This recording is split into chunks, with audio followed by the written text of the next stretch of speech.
Guys, samahan niyo ako magluto tayo ng pizza. Ito yung gusto nilang dinner. Naglagay na pala ako dyan ng flour at tinimplahan ko ng yogurt instead of milk or water. Then, yung yeast ay naglagay tayo ng honey instead of sugar. At ito nga pala yung toppings nating bastorma, olives, and bell pepper. Sa amin lang yun. Yung sa mga anak ko ay mozzarella kasi ayaw nila may mga toppings. Gusto nila ay plain lang.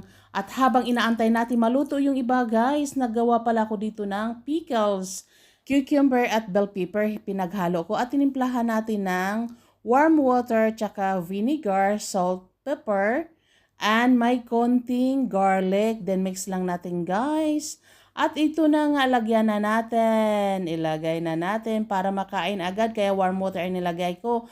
At huwag kalimutan, lagyan natin ng parsley kahit konti lang. O, diba? Mabango at masarap to. Masarap talaga to i-partner sa pizza. Kaya naantay natin.